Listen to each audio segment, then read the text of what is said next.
এই দেখুন আমি ভেজে তুলে নিয়েছি, এটা খুবই মুচমুচে কুরকুরে হয়। Hello friends, welcome my channel. আজকে আমি বানাবো লাউ পাতার পকোড়া। লাউ পাতার পকোড়া বানানোর জন্য দেখুন নিয়েছি আমি লাউ পাতা। এরকম আমি মিডিয়াম সাইজের লাউ পাতাগুলো নিয়েছি। যদি ছোট ছোট পাতা হয় তাহলে দেখতে আরও বেশি সুন্দর হবে, তো আমি মিডিয়াম সাইজের পাতাগুলো নিয়েছি। অ্যাকচুয়ালি বাজার থেকে আমি দুটো লাউ ডগা কিনে নিয়েছিলাম, সেই পাতাগুলোই নিয়েছি। আর এখানে নিয়েছি আমি বেসন, নিয়েছি আমি কালো জিরে, নিয়েছি আমি এখানে নুন, হলুদ, এখানে নিয়েছি আদা বাটা, একটুখানি নিয়েছি ধনে গুঁড়ো, আর নিয়েছি আমি জোয়ান।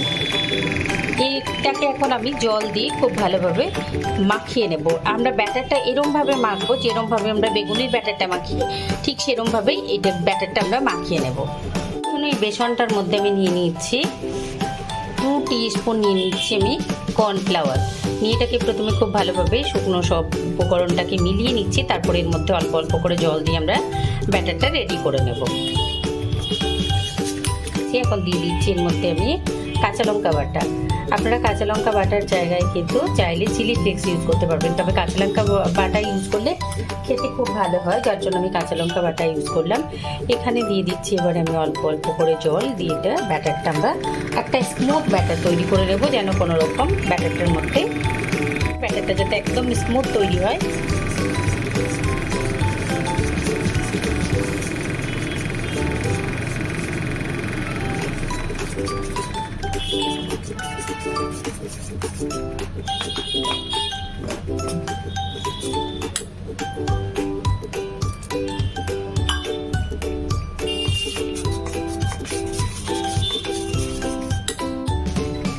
এই দেখুন একটা স্মুথ ব্যাটার আমি রেডি করে নিয়েছি।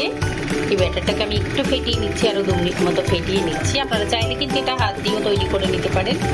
আর বেগুনি ব্যাটারের মতো গাঢ় আমরা বানিয়েছি এটা। তারপরেও আমি আপনাদের দেখিয়ে দিচ্ছি চামচটা যখন এরম করে আমি তুলবো, দেখুন চামচটার গায়ে যদি এরমভাবে ফুল কোট হয়ে থাকে তার মানে আমাদের ব্যাটারটা ঠিকঠাক রেডি হয়েছে।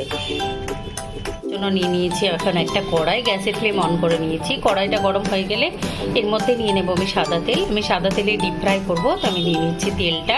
এটা গরম হচ্ছে, আর সেই সাথে আমি আপনাদের দেখিয়ে দিচ্ছি এরকম করে কিন্তু নখ দিয়ে হোক বা চাকু দিয়ে হোক আমরা কিন্তু এরকমভাবে টেনে নিই এই পাতার উপরে, এটা আমরা ছিঁড়ে নেবো এরকমভাবে।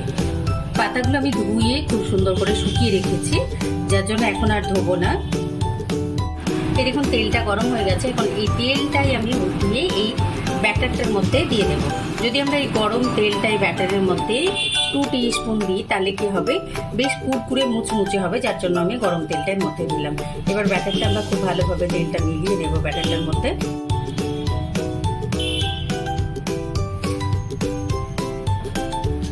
এই দেখুন ব্যাটারে কোট করে নিয়ে আমি এরকম করে পাতাটা ছেড়ে দিচ্ছি।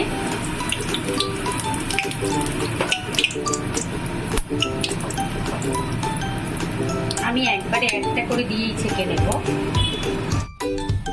এইবারে দেখুন এটাকে আমি উল্টে নিচ্ছি।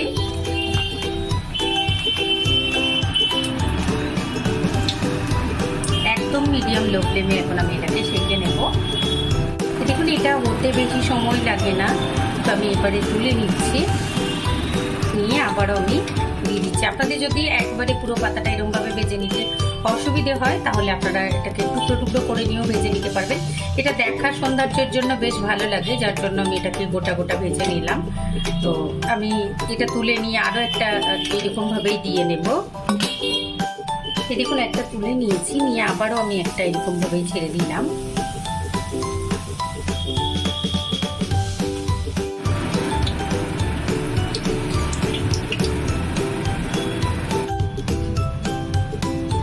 দেখুন এটাকে আমি উল্টে নিচ্ছি।